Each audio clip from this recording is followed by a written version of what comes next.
यहाँ के बच्चों को अपॉर्चुनिटीज नहीं मिलती है, अल्लाह इन्हें कामयाब कर दे। मैं आईपीएस ऑफिसर्स को पढ़ा रहा था, एमएनसीज में मेरे प्रोजेक्ट हो रहे थे, तब डॉक्टर रफीक साहब मेरे जिंदगी में आए। बोले उम्मत को कौन पढ़ाएगा, हमारी कम्युनिटी को कौन पढ़ाएगा। पैसा मिल सकता है लेकिन अच्छे लोग नहीं मिलते हैं।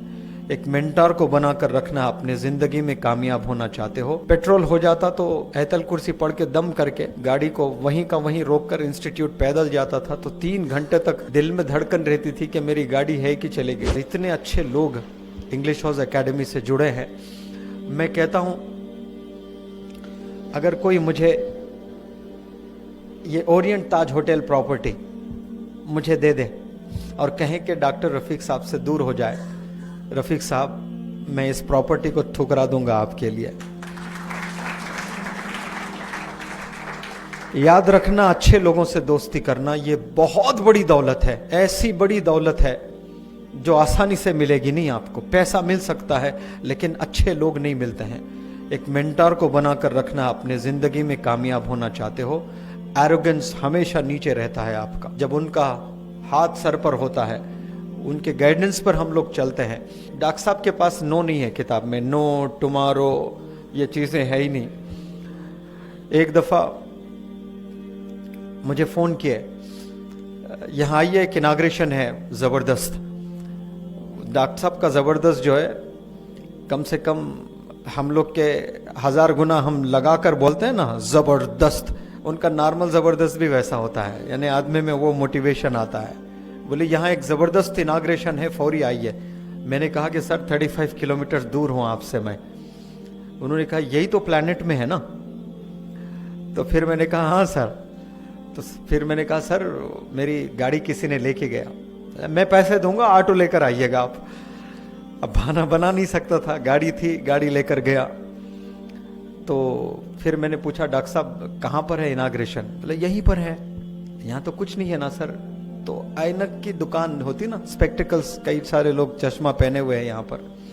एक शौहर एक बीवी, 2 ही है शॉप में। एक शादीशुदा जोड़ा, छोटा, बस मैं समझता हूँ कि इतनी ही शॉप थी, बस 3 फुट की शायद। शौहर बीवी खोले और इनाग्रेशन में, सर मेहमान कहाँ है, आप ही मेहमान, गेस्ट आप ही हो, बोल रहे डॉक्टर साहब। फिर बोले देखो बड़े बड़े इनाग्रल फंक्शंस में कोई भी जाता, ये गरीब जब बुलाते हैं तो कोई नहीं आते हैं, तो कम से कम हम आ जाए तो वो लोग खुश हो जाते हैं। तो एक पर्सनैलिटी, एक बंदे को भी रेस्पेक्ट करना, वो गरीब हो, वो मैंने मेरे उस्ताद डॉक्टर रफीक साहब से सीखा है।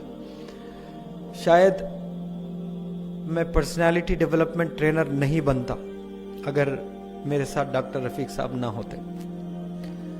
मैं आईपीएस ऑफिसर्स को पढ़ा रहा था, एमएनसीज में मेरे प्रोजेक्ट हो रहे थे, तब डॉक्टर रफीक साहब मेरे जिंदगी में आए। बोले उम्मत को कौन पढ़ाएगा, हमारी कम्युनिटी को कौन पढ़ाएगा।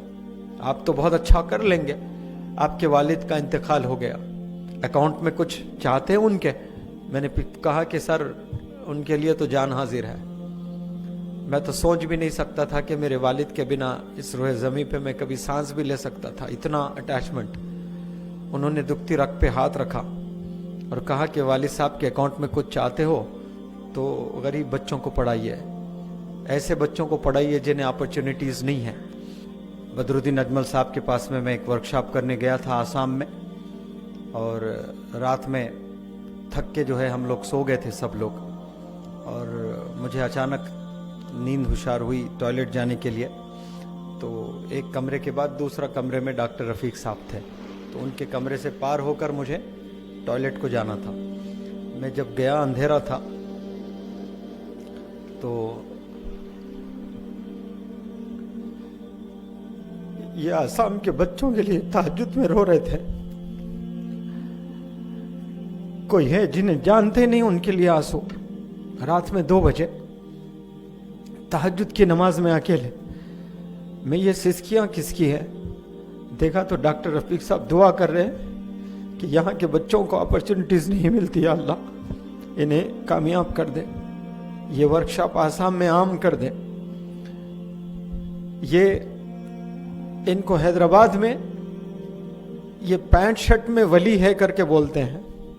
ये सामने मुझे नहीं कहना है, डॉक्टर रफीक साहब को बदरुद्दीन अजमल साहब मिलते हैं तो पेशानी पर चुम्मा लेते हैं और कहते हैं इनको डॉक्टर रफीक ना बोलो, अल्लामा डॉक्टर रफीक बोलो। इतना उम्मत का दर्द मेरे हयात में मैंने किसी पर्सनालिटी में नहीं देखा। देखा तो अपने अपने इदारों के लिए देखा, सबको अपने दुकानों के लिए देखा, अपने ऑर्गेनाइजेशंस के लिए देखा। ये वाहिद पूरे इंडिया में एक पर्सनालिटी को देखा मैंने जो सबके एनजीओस को प्रमोट करने में लगते हैं। इतना इदारे को दिल से चाहना आज हमारी उम्मत में ये चीज नहीं है। सिर्फ अपने ही मदरसे को अच्छा मदरसा बोलते हैं, अपने ही स्कूल को अच्छा स्कूल बोलते हैं, उसको ही प्रमोट करने चलते हैं। मैं अल्लाह से शुक्रिया अदा करता हूं कि इतना ज़बरदस्त उस्ताद मेरे ज़िंदगी में मुझे अता फरमाया अल्लाह सुब्हानहू तआला ने। I take this opportunity to thank you sir. ये आप ही की दुआएं हैं, ये आप ही की मोहब्बत है जो ये प्रोग्राम बिना कोई प्रॉब्लम्स के अल्हम्दुलिल्लाह यहाँ तक हुआ है। तो आज मैं बड़े फ़ख्र से कहता हूँ कि मैं एक नहीं हूँ, मेरे साथ में कई सारे मेंटर्स हैं। यहाँ पर जितने भी बैठे हैं, आरिफ साहब, तारिक साहब, अशरफ अली साहब, आपका तो मैं बड़ा फ़ैन हूँ। आपसे तो मिलने का भी बहुत शौक़ था मुझे। हिमालयन किताबों को देखकर इतना खुश होता था कि ये हमारे मुसलमान लोग भी, मैकडॉनल्ड्स से मैं सोचता था मैकडॉनल्ड्स तो सब चलाते हैं लेकिन कितना बड़ा ब्रांड ये हिमालय बुक स्टोर चलाते हैं। कभी कभार जाकर किताब ग्रामर की देखकर पैसे नहीं होते थे सर, कुछ इडियम्स देख लेके आ जाता था मैं। आपके शॉप में भी आके कई दफ़ा ऐसा किया था मैं। एबिट्स के पास में एक शोरूम है ना सर, नुमाइश में, वहाँ आकर कुछ किताबें, पैसे नहीं थे तो इडियम सीखना होता था। जब स्मार्टफोन नहीं था तो 5-6 इडियम्स खोल लेके, सीइंग्स खोल लेके जल्दी जल्दी पेन से लिख लेता था मैं।